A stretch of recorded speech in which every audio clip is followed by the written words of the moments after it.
Assalamualaikum warahmatullahi wabarakatuh.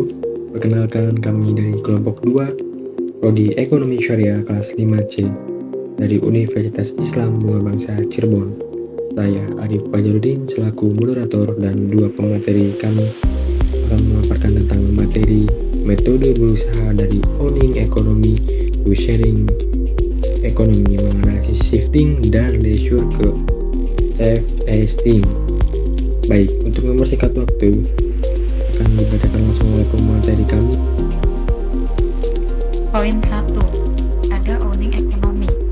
Owning economy merujuk pada model ekonomi di mana individu memiliki dan mengontrol aset mereka sendiri, seperti properti dan kendaraan, dan memanfaatkannya untuk mendapatkan keuntungan. Poin 2. Ada sharing economy. Dalam sharing ekonomi, orang dapat menyewakan atau membagikan aset mereka kepada orang lain untuk jangka waktu tertentu yang dapat mengoptimalkan penggunaan aset dan menghasilkan pendapatan tambahan. Namun, pentingnya untuk diingat bahwa kedua model ekonomi ini memiliki keuntungan dan tantangan masing-masing. Poin 3. Yaitu ada leisure. Leisure adalah kebebasan untuk melakukan suatu relatif tanpa adanya suatu paksaan orang lain.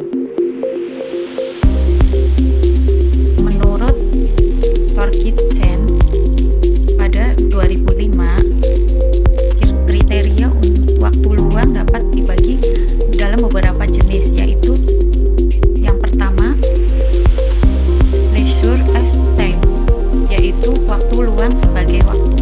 Yang kedua, ada leisure as activity, yaitu waktu luang sebagai aktivitas.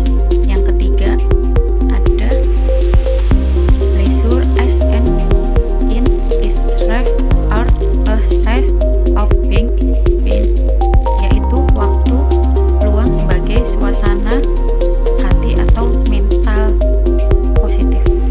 Yang keempat, ada leisure as an embracing, yaitu luang sebagai suatu yang memiliki arti luas.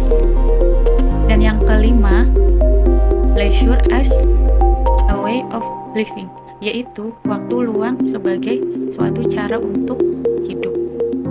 Selanjutnya akan dibacakan oleh Umi Suhartini. Dipersilahkan. Materi selanjutnya yaitu self-esteem. Tanda-tanda seorang memiliki self-esteem yang rendah yaitu 1. Melihat sesuatu dengan pemikiran semuanya baik atau semuanya buruk. 2. Berasumsi bahwa satu fakta atau peristiwa negatif menciptakan aturan umum dalam hidup.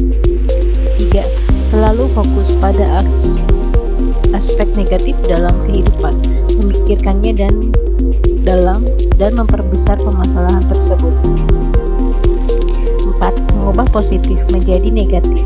5. Mengabaikan atau menolak aspek positif kehidupan.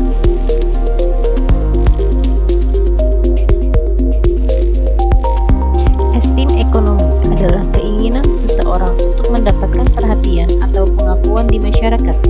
Esteem dahulunya disebut sebagai leisure, yaitu ketika ada tempat wisata baru dia akan datang dan memamerkannya di sosial media. 2. Sosial media menjadi salah satu alat kehidupan. 3. Sosial media sebagai tujuan awal pembuatannya, yaitu bersosialisasi atau sebagai tempat untuk mengekspresikan diri. Shifting dari leisure ke esteem ekonomi mempengaruhi self-esteem. Contoh dari self-esteem yang rendah yang membuat satu generasi muda zaman sekarang lebih mementingkan pendapat orang lain. 2. Hampir semua orang suka pamer baik secara langsung maupun tidak langsung, misalnya melalui media sosial. Ketiga, seseorang lebih terfokus pada media sosial dibanding dunia nyata. Baik teman-teman, kesimpulannya jadi yang pertama ada owning economy merujuk pada model di mana individu memiliki dan mengontrol aset mereka sendiri seperti properti dan kendaraan, dan memanfaatkannya untuk mendapatkan keuntungan. Lalu yang kedua, dalam sharing ekonomi, orang dapat menyewakan atau membagikan aset mereka kepada orang lain untuk jangka waktu tertentu yang dapat mengoptimalkan penggunaan aset dan menghasilkan pendapatan tambahan. Jadi, beralihnya leisure ke self-esteem banyak dipengaruhi oleh esteem ekonomi dan teknologi. Maka dari itu, beralihnya leisure ke self-esteem banyak menimbulkan dampak yang positif dan negatif. Baik, mungkin seperti itu yang dapat kami paparkan tentang materi metode berusaha dari Owning Economy to Sharing Economy, menganalisis esteem dan leisure ke self-esteem. Jika teman-teman ingin ada yang ditanyakan, silakan